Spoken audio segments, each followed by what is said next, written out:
I never thought my own family would betray me like this. I always believed that, no matter what, they would be fair, that they would at least respect me. But I was wrong. So wronged. It all started when my parents decided to expand their business. They own a small family-run company, and for as long as I can remember, they talked about turning it into something bigger. My sister and I grew up hearing about their dreams. How one day, we could take over and make it even more successful. When I graduated, they offered me a position in the company.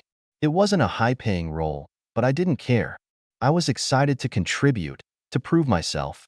My sister, who was a few years older, had already been working there for some time. And from what I could tell, she was doing well. She had a nice car, moved into a fancy apartment, and never seemed to struggle financially. I assumed she was getting paid well, but I never thought to ask. After all, why would I? I was focused on working hard and earning my place in the company. That was my mistake, assuming everyone was being treated fairly. For months, I dedicated myself to the business. Late nights, early mornings, weekends spent handling extra tasks. I went above and beyond because I thought I was building something that would eventually be mine too. But then, one day, I overheard something that made my stomach drop. My sister was talking on the phone, laughing, saying something about a huge payment she had just received. I remember the exact words. "Yeah, Mom and Dad just sent it over. Crazy, right? So much for struggling at work, huh?" I froze. Payment? What payment? I brushed it off at first, thinking maybe it was a bonus or something. But something about the way she said it didn't sit right with me. So, later that night, I decided to ask my parents about it. I wasn't expecting a confrontation. I wasn't even mad at that point. I just wanted to understand. But when I asked them, my mother scoffed, shaking her head like I had said something ridiculous. "Your family," she said, as if that explained everything. "Family doesn't work for money. We all help each other out. That's just how it is." I stared at her, completely speechless. If working for free was normal, why was my sister getting paid? And that's when I heard a ding, the sound of a notification. My sister smirked, glancing at her phone. My heart pounded as she turned the screen toward me, just enough for me to see the message. A large payment had just been deposited into her account. I swallowed hard. "Maybe you're just not worth paying," she said mockingly, her smirk widening. Something inside me snapped. I didn't argue. I didn't yell. I didn't demand an explanation. I just closed my phone, turned around, and walked away. But what happened next? Well, that's where things get really interesting. I walked straight to my room, my mind racing. How could they do this to me? After everything I had done for the company, late nights, early mornings, extra hours, I was nothing more than free labor to them. And my sister? She knew about it. She enjoyed it. That smirk on her face wasn't just arrogance. It was satisfaction. I sat on my bed, staring at my phone. I wanted to scream, to confront them, to demand answers. But what was the point? They had already made up their minds. I spent the next few days in a fog. I still showed up to work, but my heart wasn't in it. Every time I saw my parents, all I could hear was my mother's dismissive laugh. Every time I saw my sister, I imagined that payment notification flashing on her screen.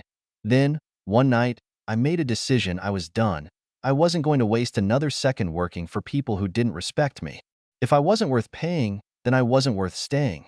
The next morning, I walked into the office, went straight to my dad's desk, and handed him my resignation. He barely looked up from his computer. "Don't be dramatic," he muttered. I stood my ground. "I'm not. I'm leaving," he sighed, finally turning to face me. "Where are you even going to go? You don't have another job lined up. You don't have a plan." And he was right. I didn't. But I gave them one last glance, then walked out the door. I didn't even take my personal things. I just left. And for the first time in a long time, I felt free. But what I didn't realize was that my departure would set off a chain of events that none of us saw coming. For the first few days, I felt lost. I had no job, no income, and no real plan. But strangely, I didn't regret leaving. If anything, I felt relieved. Like I had finally taken control of my own life instead of being a pawn in someone else's game. I spent the next week applying for jobs, updating my resume, and figuring out my next steps. I didn't talk to my family at all. Not a single call, not a single text. And they didn't reach out either to at first. That hurt. But then I realized, if they didn't care enough to check on me, why should I care about them? Then, something unexpected happened. Late one night, I got a message from an old colleague, someone who had briefly worked at my parents' company before quitting out of frustration. "Hey, I heard you left. Good for you. By the way, you might want to check the company's finances. Something weird is going on." I frowned. "Weird how?" "Just look into it. Trust me." I had no idea what they were talking about, but my curiosity got the best of me. I still had access to some of the company's financial records. My parents had never bothered revoking my login. So, out of sheer curiosity, I decided to take a look. What I found made my blood run cold. There were massive payments going out, way more than what my sister should have been getting. Not just her salary, but bonus after bonus, all marked under vague descriptions like consulting fees and special allowances. But that wasn't even the worst part. Some of the transactions were under my name, payments that I never received, money that should have been mine, but had clearly been funneled elsewhere. And if I was right about where it was going, then my parents weren't just being unfair, they were stealing from me. I sat there, staring at the screen, my heart pounding. This wasn't just favoritism. This wasn't just my parents refusing to pay me. This was straight-up fraud. They had been using my name to move money, money that was never actually deposited into my account. And judging by the dates, this had been happening for months, maybe even years. I took a deep breath and scrolled further. The transactions all led back to one account, an account that, unsurprisingly, belonged to my sister.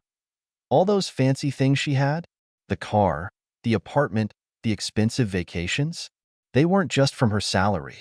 They were partially paid for with money that was supposed to be mine. I felt sick. I wanted to storm into that office and confront them. I wanted to scream, to demand answers. But I knew better. If they were willing to steal from me, there was no telling how far they'd go to cover it up. So instead, I took screenshots. Every transaction, every fraudulent payment.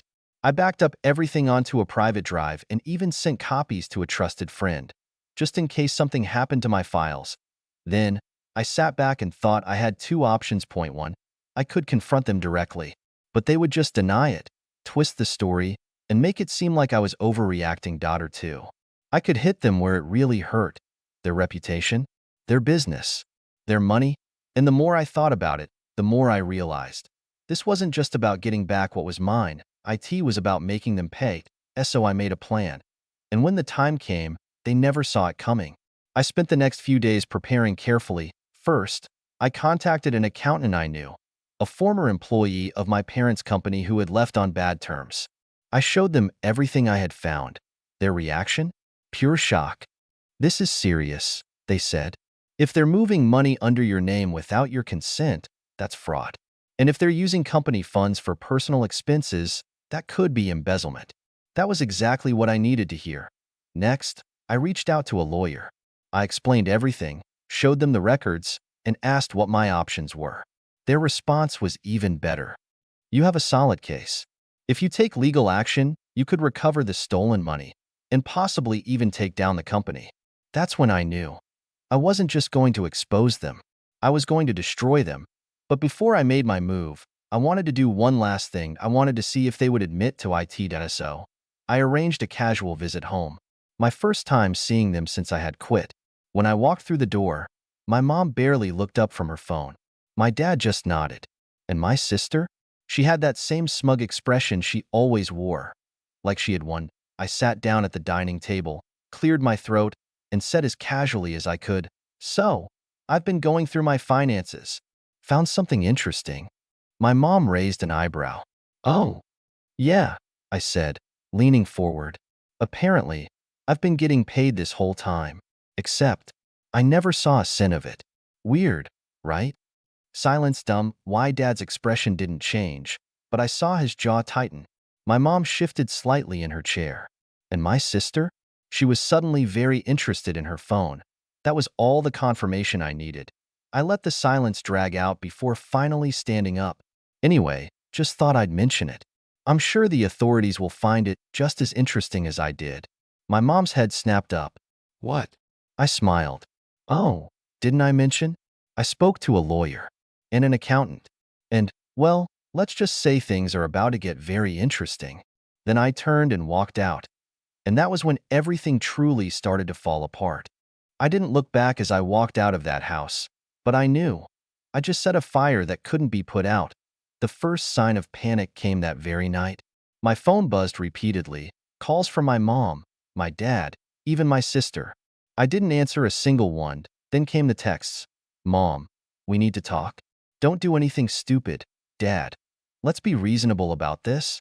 Family issues shouldn't be handled this way. Sister, you're being dramatic. It's not a big deal. Not a big deal.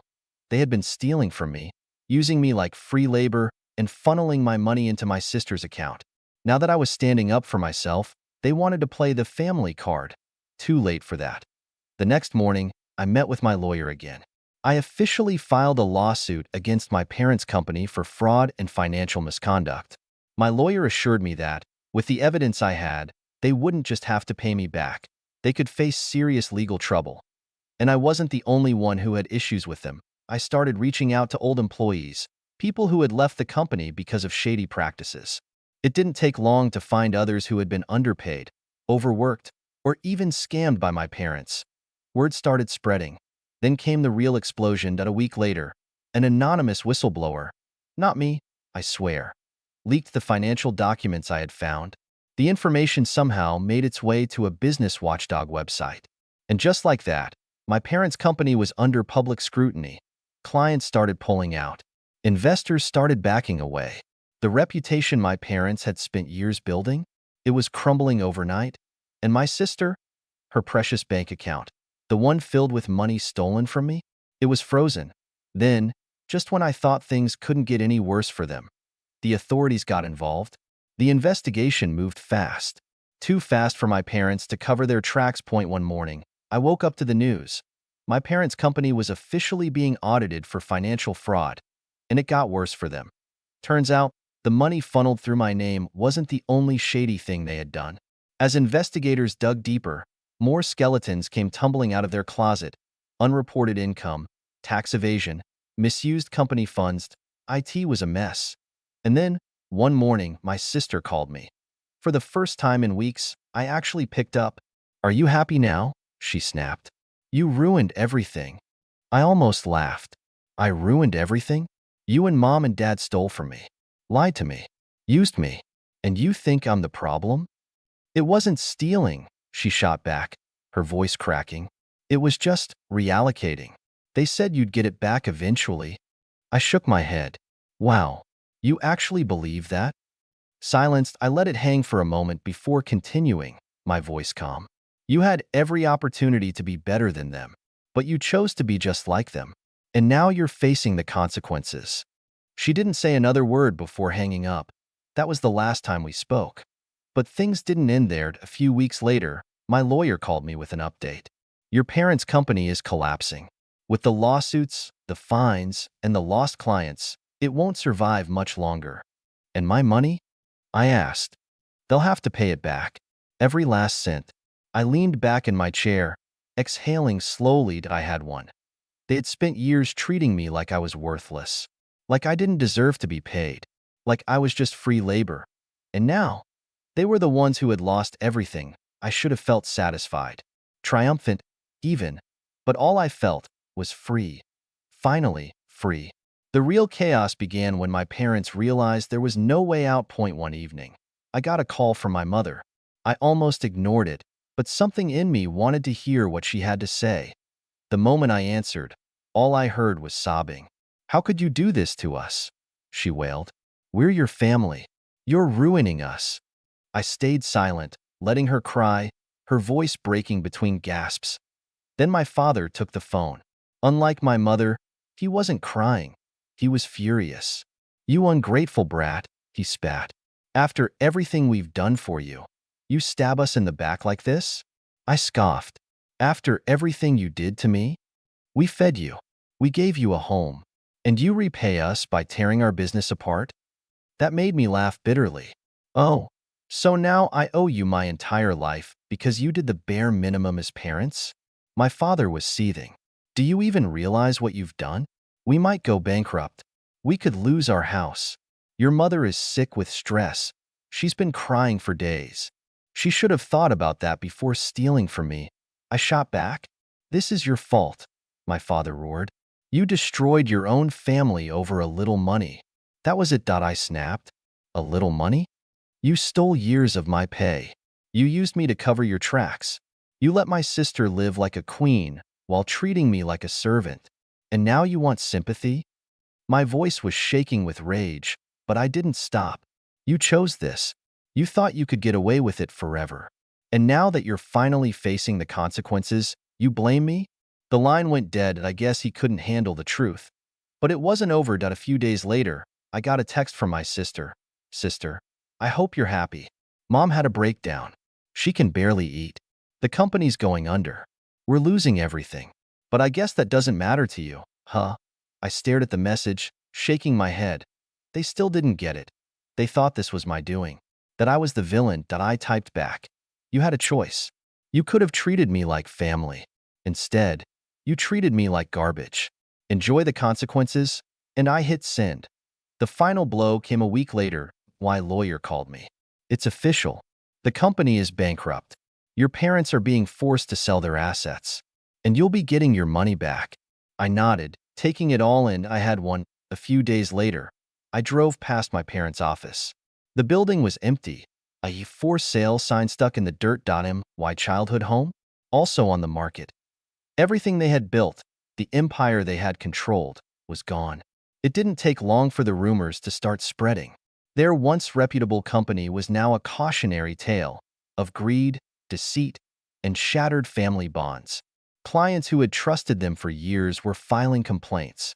Employees who had been with the company for decades were getting settlements. And the press? They were all over it. The scandal made headlines. But it wasn't just the company that had fallen apart. The family was unraveling too. Weeks passed, and I still couldn't bring myself to reach out to them. I knew it was over. There was no fixing what had been broken. Then one afternoon, my phone buzzed again. It was my mother.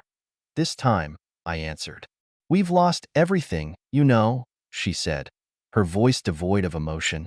The house is gone. The company is gone. Your father, he's drinking more than ever. I don't know what to do anymore. I wasn't sure how to respond. Part of me wanted to say, good. But another part of me felt an unfamiliar twinge of guilt. What do you want me to say? I finally asked, my voice flat. We just need you to come back. Help us fix this. Please, we're family. Her voice cracked. I paused. The words were laced with desperation. But all I could think about was everything I had lost. The years spent working without pay. The broken promises. The way they had treated me like I was invisible, disposable. You had your chance to treat me like family. But you chose not to, I said coldly. You chose money over me. And now you're asking for my help? There was a long silence on the other end. I could hear her sniffling, trying to hold it together. Please, we're sorry. Your father is falling apart. He can't handle this. I bit my lip, staring at the floor. Maybe you should have thought about that before all of this started. You thought I was worthless. Well, now you know better. Her response was barely a whisper. You were never worthless. You're my child. But we were wrong. Please, I'm begging you. It was hard to hear her like this, broken, pleading. A part of me almost wanted to reach out. But the other part of me, the part that had been hurt, betrayed, and ignored, was too angry to forgive. I can't help you, I said finally. Not anymore. And with that, I hung up. Days passed, and the noise from my family slowly faded away. The calls stopped. The texts stopped. My parents had officially hit rock bottom, and there was nothing left for them to take from me anymore. I focused on rebuilding my own life, moving forward. I found peace in knowing that I'd taken control. And as much as it hurt to see them crumble, I knew I couldn't go back. The truth was, there was no fixing what had been broken.